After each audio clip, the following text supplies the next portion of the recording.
bonjour messieurs, bonjour mesdames, chers frères et sœurs, bonjour. Bienvenue à Woman Lead Trajectoire de femmes, à cette nouvelle émission où je reçois Claudia qui va nous partager son témoignage depuis Cotonou. Claudia, bonjour, comment vas-tu?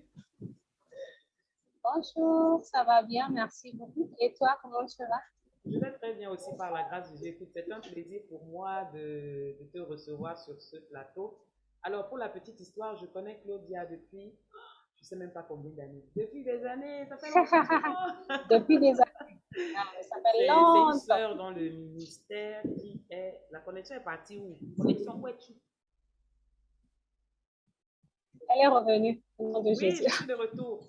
Donc, je disais que c'est une sœur dans le ministère qui est devenue une amie avec qui on partage la passion pour la louange et l'adoration, mais également la passion pour le soin des âmes. Et aujourd'hui, on ne va parler ni de la louange ni de l'adoration. On ne va même pas parler du suivi des âmes. On va Non. parler des défis dus à la maternité parce que Claudia a un puissant témoignage là-dessus. Alors, pour commencer, Claudia, s'il te plaît, est-ce que tu peux te présenter, nous dire un peu qui tu es, qu'est-ce que tu fais dans la vie, qu'est-ce que tu aimes? Faisons connaissance. Merci beaucoup. Déjà, je dis merci de m'avoir donné l'opportunité de parler de mon témoignage afin de faire de ma connaissance. Je m'appelle Claudia Bria. J'aurai 39 ans cette année. Ce que je fais comme activité, je suis traiteur avec tous mes partenaires. Et dans la vie, j'aime la musique, j'aime les balades, j'aime la lecture. En fait, j'aime motiver les autres. En fait, j'aime faire du bien aux autres. Voilà. Amen. Alors, on va parler des défis liés à la maternité aujourd'hui. Beaucoup de nos sœurs se marient. En fait, toutes, quand on se marie, c'est dans le rêve, l'espoir que les mois ou les années qui vont suivre rapidement, on va être maman. Et souvent, on se retrouve face à cette situation où ça ne vient pas aussi vite qu'on l'aurait souhaité. Et Claudia, toi, tu as vécu la situation. Tu vas nous dire un peu comment est-ce que tu es passé au travers de tout ça. Mais la première question que je vais te poser, c'est comment est-ce que tu as rencontré ton mari? Parce que finalement, tu commences par là. Comment est-ce que tu as rencontré celui qui est ton époux aujourd'hui? Est-ce que tu peux nous en dire un mot? D'accord, merci beaucoup pour la question. J'ai rencontré mon mari en 2009. J'étais responsable commerciale dans une boutique de la place Benin. Et je me souviens, ce jour-là, j'étais en train de vendre les portables. J'étais chargée de clientèle. Donc, je me il y a un petit vers une de mes secondes pour demander un portable. Mais il y avait contradiction entre eux deux. Et en tant que responsable commercial, je suis venue vers le client pour dire, monsieur, c'est le temps parce que je peux vous aider. Sûrement, vous avez un petit contentieux avec la vendeuse, ne vous inquiétez pas, je prends le relais. C'est là où il m'a regardé, genre, m'a dévisagé. Je suis au fond de cœur, elle a dit, voici cette fois-ci l'os de mes os. Et après ça, il est revenu régulièrement. D'abord, petite histoire, il avait déjà le table et à chaque fois, il devait toujours acheter le même portable pour aller offrir. En fait, l'objectif, c'était juste pour me voir. C'est ce qu'il m'a fait après. Et par la grâce de Dieu, on a fait, bon, j'ai dit tout de suite oui, parce qu'il a couru derrière moi pendant 5 ans. Il fallait que je sois sûre. Il a couru pendant derrière 5 ans, mais je veux de toi, je veux t'épouser. J'ai dit non, non, non, non, non, machin, reste. Et il y a eu un déclic. Dieu a fait grâce et puis j'ai finalement dit oui. Et en 2014, on s'est mariés. C'est qu'il a été patient, hein? Ah là là. C'est un frère Très à patient, 5 ans. Yes. Alors là, vraiment, ok. Alors, vous êtes mariés, tu es marié, et puis j'ai envie de te demander, c'était quoi ton état d'esprit par rapport à la maternité? Est-ce que vraiment, quand tu t'es marié, votre projet, c'était de faire un enfant tout de suite? Ou alors vous vous êtes dit, on va attendre un peu, profiter un peu l'un de l'autre? Et à quel moment est-ce que vous vous êtes dit, bon, maintenant, il faut quand même commencer à y penser franchement, quoi? Comment est-ce que vous étiez organisé par rapport à ça? En tout cas, comme toute jeune fille, jeune femme, je dirais. Moi, lorsque je me suis mariée, pour moi, c'était now, now, quoi. C'est-à-dire, ça ne doit pas tarder. Tout de suite, on va avoir nos enfants. Tout de suite, on va les faire grandir. On va former une grande famille. Le rêve des petites filles, quoi. C'est ça, en fait. Je ne voulais pas attendre pour profiter parce que je sais que déjà, il avait couru derrière moi. Il avait le moment déjà en tant que fiançailles. Donc, pour moi, c'était évident qu'on s'est mariés que la maternité puisse en fait. Et après combien de temps est-ce que tu as commencé à te dire, bon, ça ne me vient pas, pourquoi est-ce que ça ne me vient pas, il faut que je fasse quelque chose? Ah. Et là, quand je me suis mariée en 2014, pour moi, en 2014, c'était évident, il fallait que je sois enceinte, mais ce n'était pas venu. Et en 2015, vers début 2015, je commençais à m'impatienter. J'ai dit, mais pourquoi ça traîne? La Bible déclare qu'il n'y a pas de espéré dans le royaume des cieux.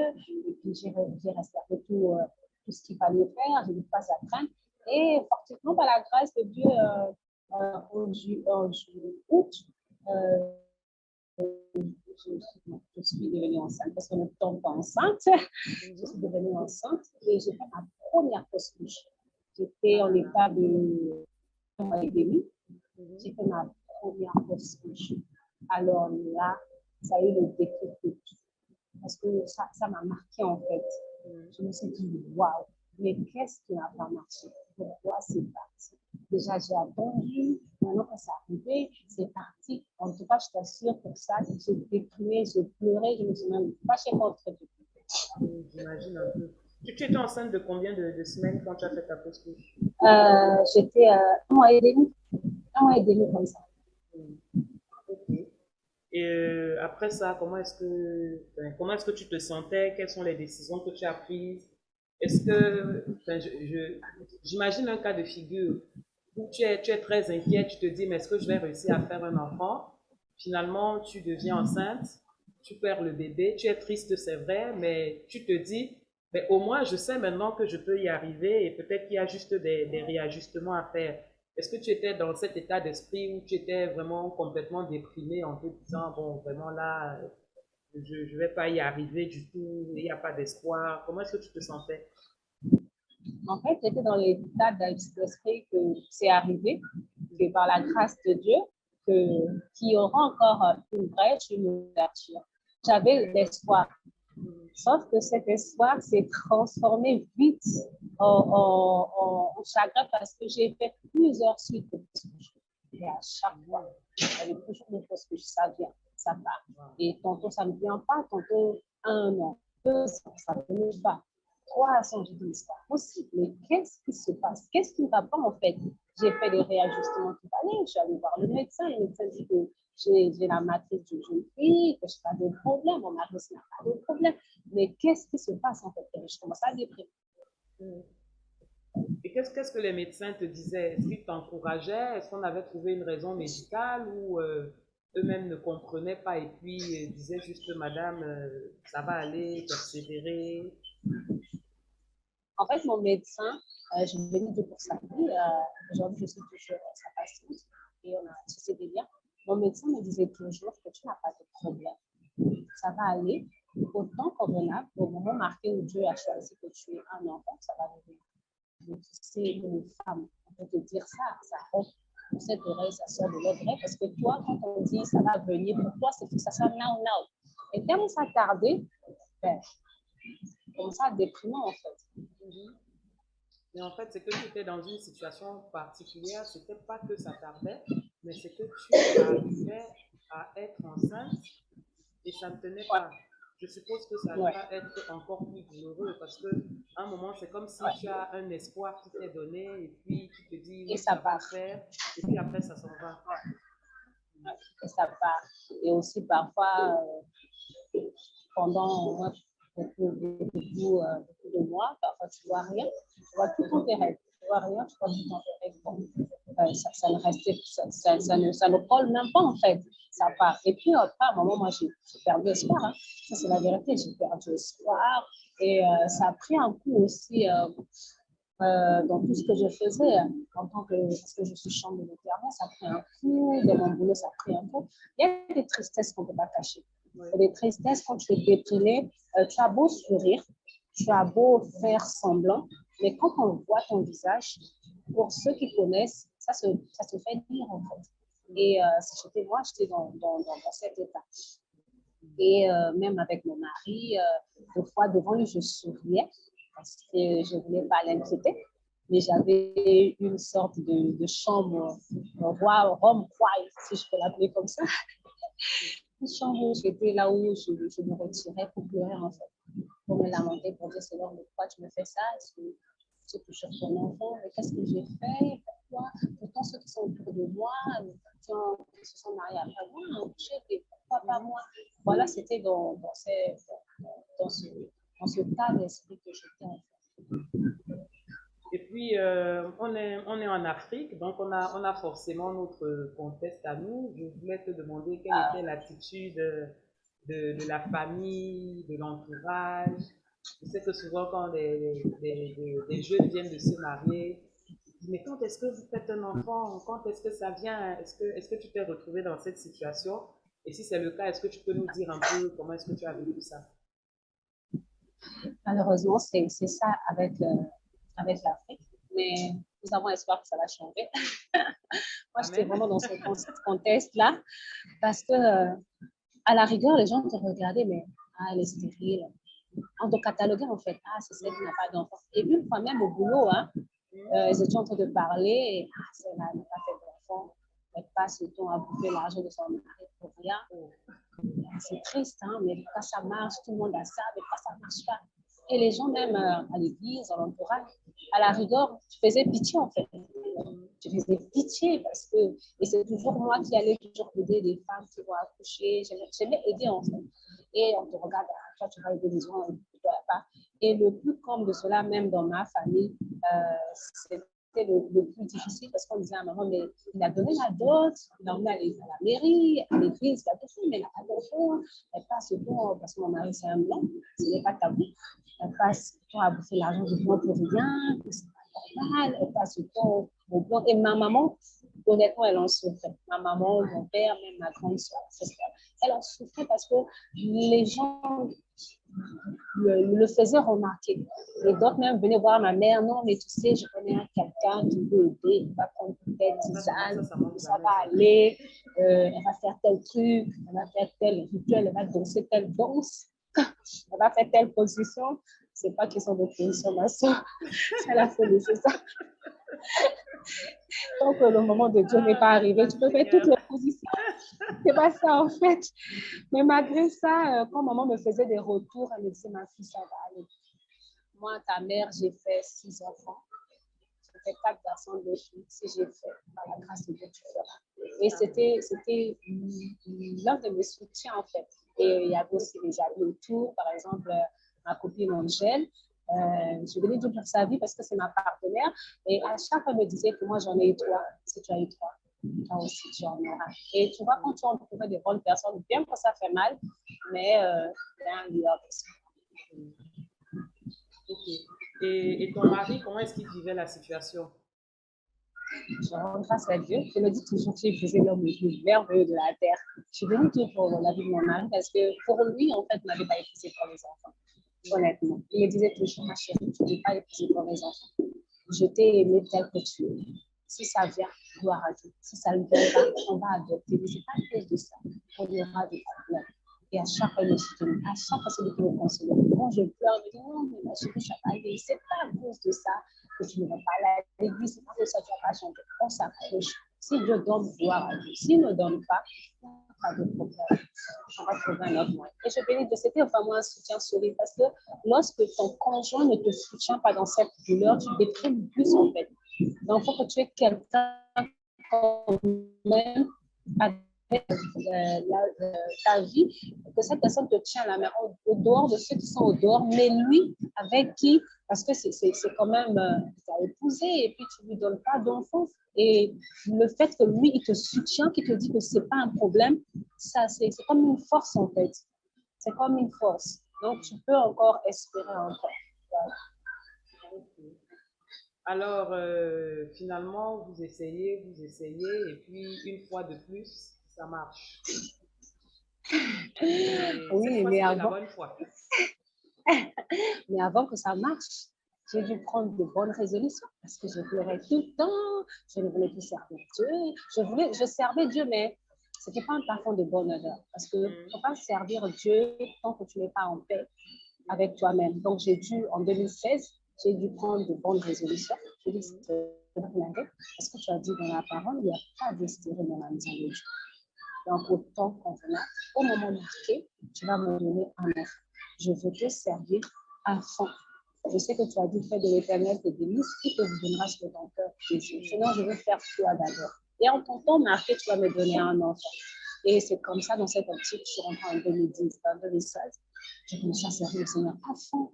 Quand une femme est enceinte, je suis la première à vouloir venir faire du bien, à aider la femme, à lui laver les habits, à lui faire aller. C'est comme quelque chose, une bénédiction, pour regarder cette personne qui a cette bénédiction.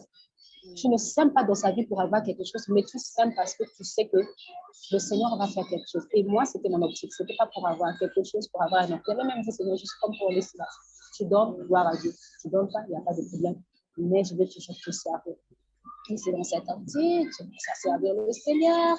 Et un jour, par la grâce de Dieu, pif, comme tu as dit, c'était la bonne. Et comment j'ai su que c'était la bonne? Les pasteurs, moi j'ai passé les noms, beaucoup de pasteurs, des hommes de Dieu adorateurs étaient venus pour faire les séminaires. Et comme je suis chanteuse, j'étais parmi ceux qui faisaient partie du chœur. On a beaucoup chanté, on a dansé, on a loué. Et puis il y avait la Pâque à l'église, la Pentecôte. Non, c'était la Pentecôte. C'était la Pentecôte et j'étais en service, quand j'étais de louange, j'adorais le Seigneur. Il s'est manifesté puissamment, je sautais de joie. Et après, le lundi de Pentecôte, le lundi qui a suivi, bon, je ne me sentais pas bien. J'ai dit, bébé, je ne me sens pas bien. Il m'a dit, prends la voiture, va à l'hôpital, je vais te rejoindre. Et je conduisais difficilement. C'est le Seigneur qui a fait grâce, je suis arrivée à la clinique. Quand je suis arrivée, le docteur m'a dit, ah, bonjour, madame, je suis là. Ok, allongez-vous, je vais vous faire l'échographie. Je dis, donc, moi, je te dis que je ne me sens pas bien. Je ne me sens pas bien. Toi, tu as dit que tu as fait échographie. Qu'est-ce que tu échographie avec ma douleur que j'ai là? Quel rapport? Il faut d'abord faire un test du sang. Peut-être que c'est le palud. Peut-être que c'est la fatigue. Toi, tu dis échographie. Les docteurs là, de pas s'appliquer quoi. Je dis bon, j'ai obtempéré. Je me suis quand même allongée sur la table. Et c'est là où il prend pour faire l'échographie. Il dit bon, et madame, vous êtes enceinte. Mais donc, si vous êtes en train de perdre le bébé, en fait, c'est comme s'il y a une blackout. J'ai entendu, mais je ne l'ai pas entendu. C'est comme si. Un délestage. Et puis bon, j'ai dit, bon, il fallait télécharger. C'était à 50%. Il fallait que ça vienne à 100%. Exactement. Et quand ça arrive à 100%, c'est là que j'ai réalisé en fait que ce qu'il disait, c'était ça en fait. Je dis, ah bon? Il me dit oui, donc là, on va prendre les mesures drastiques, vous allez vous sortir, vous allez rester à côté, parce que là, vous êtes en train de faire de la grossesse et tout. Bon, moi, je regardais tout ça, un problème, j'étais en état, et j'étais contente, mon mari est arrivé, j'ai dit, bébé devine qui est enceinte. Il était content, il dit, ouais, ça y est, on fait! Et on a célébré que. Mais est-ce que cette fois-ci, avec le risque que tu ne t'es pas dit, ça va être comme les autres fois? C'était quoi la différence en fait entre cette fois et les autres fois pour que tu ne te mettes pas dans la pensée genre ça va encore mal se passer? Oui. Oui, ça c'est la très bonne question parce que, comme je t'avais dit, j'avais déjà prié en 2016 pour entrer en 2017. J'avais dit à Dieu, quoi qu'il arrive, je vais toujours te célébrer. Et la Bible déclare que lorsqu'on tourne vers le regard, on n'est pas couvert de honte. Je vais juste donner l'exemple, l'histoire de Anne. Lorsque Anne, quand Pénile la mortifiait, même quand elle partait prier, elle revenait, elle était toujours la même. Mais qu'est-ce qui a fait la différence lorsqu'elle allait prier quand elle a rencontré l'homme de Dieu et quand tu lui as dit, vas-y, ça y est, le Seigneur t'a exaucé. Quand elle est revenue, ça a changé. Ça ne veut pas dire que Pénina ne l'insultait pas. Ça ne veut pas dire que Pénina ne la critiquait pas. Mais qu'est-ce qui a fait la différence? L'assurance que ce Dieu qui a promis fera. Et c'est cette assurance que j'avais en fait. j'avais cette assurance que quoi qu'il arrive, cette fois-ci, je vais accoucher. Quoi qu'il arrive, bébé, je vais le tenir. Il y a eu des challenges, mais je suis restée attachée à la parole de Dieu, à ce qu'il avait dit en fait. Et alors, raconte-nous en quelques mots comment s'est déroulée ta grossesse jusqu'à l'accouchement. Waouh, Du coup, c'était est-ce que tu es pas restée allongée facile. le reste du temps avec tes activités? Tu es chantre et tout ça. Dé- Comment tu as géré? Déjà, j'avais démissionné parce que sinon, j'avais dit en 2017 de démissionner parce qu'il voulait faire quelque chose de merveilleux. En tant que chance, je suis restée au scandale. Mm, Et la parole que j'avais reçue, comme mari, cache-toi. mm, Comme mari, cache-toi. Donc, je me suis cachée par la grâce de Dieu. C'était difficile. Franchement, il y a eu des challenges jusqu'à ce qu'on m'a mis un cerclage. J'ai fini par y perdre le bébé. On m'a enlevé, on m'a arraché une dent. Mais c'était difficile. Des attaques, j'en ai eu. J'en ai eu. Des pleurs, j'en ai eu. Je suis restée tout le temps allongée parce que j'ai fait 8 mois et 2 jours. Je suis restée tout le temps allongée. C'était douloureux. Mais je peux dire que c'est vrai que c'est douloureux, mais quand tu connais la fin de l'histoire, que tu vas tenir le bébé, la douleur n'est plus trop présente en fait. Et je me rends compte que c'est Dieu qui m'a donné cette force. Et je me rends compte que ce n'était pas ma force. Parce que, humainement parlant, je pouvais m'inquiéter quand on m'a mis le cercle. Le jour où on m'a mis le cerclage, on m'a dit que heureusement que tu es venu. Si tu n'étais pas venu aujourd'hui, le lendemain, le bébé allait sortir. Mais ça m'a donné la force. Dieu m'a donné la force de supporter la douleur. C'était douloureux, mais en même temps, c'était merveilleux parce que le Seigneur était là. Alors, on arrive au jour de l'accouchement. L'enfant tant attendu, comment Vraiment est-ce le que tu jour l'as de la vécu? cour. Le moment où il sort et quand tu l'as dans les Ah, bras. d'abord parler de ça. Je vais d'abord parler de comment ça s'est passé. Ok, Quand j'ai vas-y. commencé à avoir les contractions, j'ai commencé à avoir les contractions, je suis allée à l'hôpital et on m'avait déjà enlevé, Le un mois en cerclage. avance, on m'avait déjà enlevé à 7 mois, on m'avait enlevé le cerclage. Normalement, quand on enlève le cerclage, à n'importe quel moment, l'enfant va sortir. Mais ça a traîné 8 mois et 2 jours. Dans 1 mois et 2 jours, je suis allée à l'hôpital, je ne me sentais pas bien, j'avais mal au ventre. On est arrivé, ça y est, tu vas accoucher, gloire à Dieu. On m'a mis sur le lit, une salle d'attente. Et après, plus de douleur, après, plus de contractions. Le docteur a dit non, que le cordon ombilical autour du cou de l'enfant, il faut qu'on accélère donc à l'accouchement. Donc, on a posé une perfusion. Les perfusions, c'est ce que les mamans connaissent. Quand on te met un peu ce moment-là, tu commences à crier tous les noms de tes ancêtres là. Et ça, on m'a mis ça. On ne va pas rentrer dans les détails parce Non, que n'entrons pas dans les détails. faut sauver les nerfs. Et quand on m'a mis la première perfusion, c'est passé. Je n'ai pas crié. La deuxième perfusion, c'est passé. Je n'ai pas crié. La troisième perfusion, le docteur a dit non. Et les femmes, le premier doute, elles commencent à crier en fait. Elle a dit quelque chose ne va pas. Et ça, c'est ce qu'on sent quand c'est. Quand il est venu la l'échographie, le bébé était en train de s'étouffer. Et moi, je dormais. Je me dis, c'est pas possible. Alors là, tu avais commencé à crier. Il m'a dit non, il faut qu'on déclenche une, une intervention chirurgicale. C'est-à-dire qu'il faut qu'on t'opère. Mais j'étais déjà rassurée. Sinon, je me disais, peu importe les moyens par lesquels il va faire, elle va toujours se guérir. Donc, je dis à une femme que tu es l'enfant par voie basse et par césarienne, ce n'est pas ça le plus important. Césarienne, c'est un accouchement. Voie basse, c'est un accouchement. Donc, il ne faut pas te dire que parce que la césarienne, c'est que tu n'as pas bien. Non, non, non, non. C'est un accouchement et Dieu choisit n'importe quel moyen pour se glorifier. Et c'est là où on a fait la césarienne, le bébé est sorti, on me l'a montré. J'étais contente, on l'a sorti. Moi, je suis restée dans la salle, je me suis évanouie, bon, je laisse le détail là. Et finalement, on m'a sorti de la salle. Quand on me l'a donné pour la première fois, je commençais à pleurer en fait. C'est-à-dire, j'ai vu la parole qui dit Dieu te donnera au-delà de ce que tu peux penser ou imaginer. J'ai vu, je commençais à pleurer. Et un chant est monté dans mon cœur, reçois mon action de grâce, reçois ma louange. Je l'ai dit de Dieu, ça a été difficile, c'est vrai. Et quand Dieu fait, même les douleurs, tu oublies en fait. C'est les larmes de joie, de reconnaissance. Et il y avait toute une équipe de ma famille spirituelle, mes soeurs, mes amis, Angèle, tout ce monde-là, ils étaient là. Ils étaient en train de célébrer la gloire de Dieu avec nous, en fait. pour dire que Dieu est fidèle, en fait. Ça peut prendre du temps, mais j'espère que je ne t'ai pas fait pleurer parce que je suis silencieuse. Ok, alors pour résumer, combien de temps tu as attendu entre le moment où tu t'es mariée et le moment où tu as eu ton fils? Il s'est écoulé combien de temps? Ça fait 2014, 2015, 2016, 2017. En fait, ça fait banalement 3 ans et demi. 3 ans et demi 3 ans et parce que je demi. me suis mariée Quelqu'un en pourrait dire 3 ans 2014, et demi, ça mène en c'est, 2018, ben, en il y a novembre. des couples qui décident d'attendre 3 ans pour faire un bébé. 3 ans, c'est pas beaucoup. Mais ben, quand on veut avoir un enfant, 3 ans, c'est énorme. En fait, moi, je vais dire à quelqu'un que ça soit un mois, Hmm. un an que tu viens de te marier, c'est beaucoup. Que ce soit 2 ans, c'est beaucoup. Que ce soit 3 ans, que ce soit 15 ans, c'est beaucoup. Peu importe le temps de l'attente, le plus important, c'est de rester accroché à Dieu, en fait. De rester accroché. Ok, merci Claudia. On est pratiquement à la fin. Je vais te poser la dernière question. Enfin, c'est même pas une question.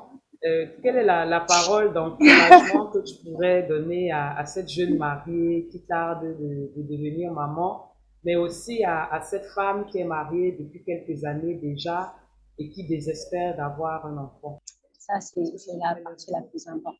Je voudrais dire à une femme qui écoute, à une jeune mariée ou une ancienne dans le mariage, j'aimerais te dire que c'est vrai que c'est difficile ce que tu as dit maintenant. Je sais qu'il y en a beaucoup qui ont fait des fausses couches. Il y en a d'autres même, ils ne savent pas ce que c'est une fausse couche. C'est comme un sujet, c'est comme miraculeux pour eux parce qu'ils n'ont jamais fait de fausse couche. Mais j'aimerais te dire que peu importe ce que tu es en train de vivre, peu importe les douleurs, les cris du douleur, la belle famille, les sœurs, l'entourage, peu importe les regards. Ce que je peux te dire, accroche-toi à Dieu. Accroche-toi à Dieu parce qu'il est fidèle. Hébreu 11, le verset 6 dit que Sarah, elle a cru en ce que Dieu avait dit et qu'elle était persuadée que celui qui tient la parole est fidèle. Si Dieu t'a dit que tu auras des enfants, tu auras. Peu importe ce que ça fait. Ne pleure pas. Change ton système de pensée. D'accord? Commence à glorifier Dieu, commence à louer Dieu. Élargis l'espace de d'attente. Prie, accroche-toi et aussi sème dans la vie de quelqu'un qui vient d'accoucher, quelqu'un qui a un bébé. Parce que souvent, c'est difficile pour une femme qui n'a pas d'enfant de faire du bien à quelqu'un qui a sa bénédiction, qui a déjà eu la bénédiction qu'elle cherche. Sème dans la vie, fais du bien autour de toi. Et aussi, au niveau de ton visage, sois joyeuse. Parce que quand il y a trop de problèmes et que trop de challenges, ça se fait ressentir. Et aussi, pour finir, habille-toi, fais-toi jolie. Parce qu'il y a des femmes, parce qu'elle n'a pas d'enfant, elle ne s'habille plus, elle ne se fait plus belle pour son mari. Non, le conseil que je vais te donner, Dieu. Et lorsque tu t'accroches vers Dieu, il fera au-delà de ce que tu peux penser et imaginer. Et je crois par la grâce de Dieu, en cette année, tu toucheras les fruits des entrailles et tu célébreras le seul, l'unique et véritable Dieu. Et tu diras comme moi, Seigneur, tu es fidèle. Ça a pris du temps, mais tu m'as fait grâce. Et toi, à ton tour, tu vas faire du bien aussi à quelqu'un dans ce challenge. Parce que moi, si Dieu m'a fait grâce, c'est pour venir te dire que toi, c'est encore possible. Accroche-toi, crois encore. C'est pas encore fini. Ce que Dieu fera pour toi, ça sera plus grand que ce qu'il a fait pour moi. Parce qu'il fait de gloire en gloire.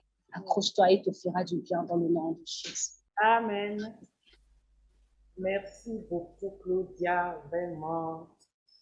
Le témoignage, c'était sucré. Le témoignage, s'il y avait le goût. Donc, nous sommes arrivés à la fin de notre émission d'aujourd'hui. Merci, Claudia, de nous avoir reçus à Cotonou. Merci à toi. Juste pour dire à une femme, juste pour dire à une sœur, c'est encore possible.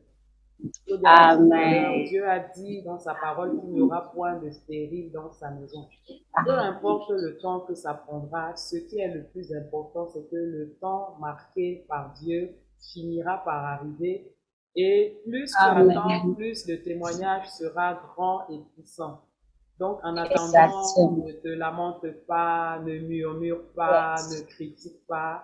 Attache-toi à Amen. Dieu. Fais tout ce qui est en Amen. ton pouvoir pour te mettre au service des autres. Et assurément, Amen. comme les anges ont visité Sarah dans sa tente, tu seras également Yes. visité.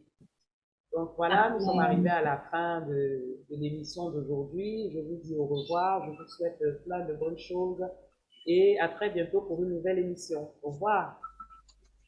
Au revoir.